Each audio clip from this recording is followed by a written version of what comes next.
সুন্দরবন ভ্রমণ শেষে রওনা দিলাম আলীবান্ধা পার্কের উদ্দেশ্যে। আমাদের চোখের সামনে দিয়েই মায়াবী হরিণটি নদীর জল খাচ্ছিল। অল্প সময়ের মধ্যেই আমরা হরিণকে ভালোবেসে ফেলেছি। শরীর যেন মনের নিয়ন্ত্রণ হারিয়ে ফেলছে। আমরা সবাই ক্লান্তির দ্বারসীমায় পৌঁছে গেছি। প্রচন্ড রৌদ্রের তাপের মধ্যেও ঘুম যেন বাধা মানে না। সুন্দরবনে আলীবান্ধা পার্কের নামকরণটাও অদ্ভুত লাগে। এটা হলো আলীবান্ধা পার্কের গেট। এখান থেকে প্রবেশ করতে হবে আমাদের সবার। আলীবান্ধা পার্কের মধ্যে ঢুকতেই কেমন যেন ভয়ঙ্কর ভয়ঙ্কর শব্দ পাচ্ছিলাম। এ যেন এক প্রাচীন দেশে জমিদারের ভুতুড়ে বাড়িতে প্রবেশ করছি। আমাদেরকে টাইগারের মামা পথ দেখিয়ে নিয়ে যাচ্ছে।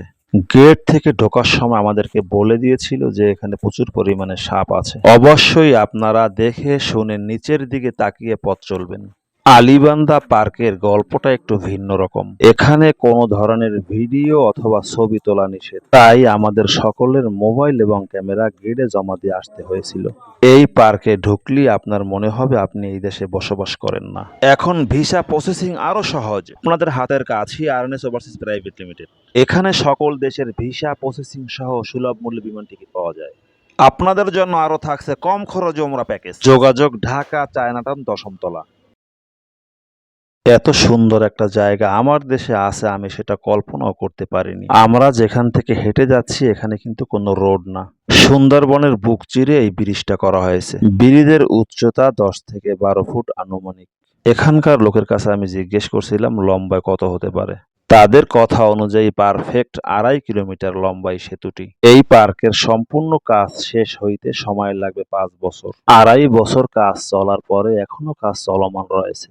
এই পার্কের কাজ শেষে যা যা আমরা পাইতে পারি তার একটা বিবরণ আমি আপনাদেরকে দেব। থাকতে পারে সুইমিং পুল, খেলার মাঠ, খাবার হোটেল, থাকার হোটেল, চিকিৎসার ব্যবস্থা এবং বাচ্চাদের জন্য বিভিন্ন রকমের খেলার উপকরণ। সবচাইতে ভয়ঙ্কর ব্যাপার হলো আপনি যখন এই ব্রিজ দিয়ে চলাফেরা করবেন আপনার কাছাকাছি ডানে বামে উপরে নিচে সব জায়গায় দেখতে পাবেন বন্য প্রাণী।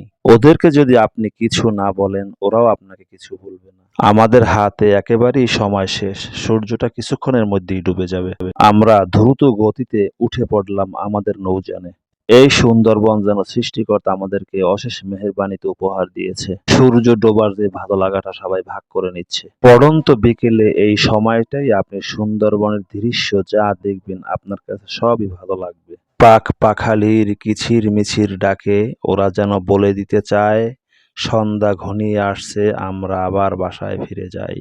অবুঝ বন্যপ্রাণী তাদের ছোটাছুটিতে আমাদেরকে আবার বুঝিয়ে দেয় সন্ধ্যা ঘনিয়ে আসছে আমরা আবার ফিরে বাসায় যাই।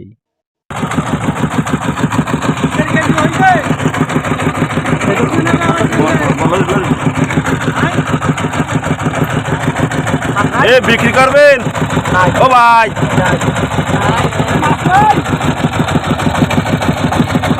সুন্দরবন ভ্রমণের ভিডিওগুলি আপনাদের কাছে কেমন লেগেছে অবশ্যই কমেন্ট বক্সে কমেন্ট করে জানাবেন। কিন্তু ছোট্ট শেয়ারটি করতে ভুলবেন না। ভালো থাকবেন, সুস্থ থাকবেন। বিদায় সুন্দরবন, বিদায়।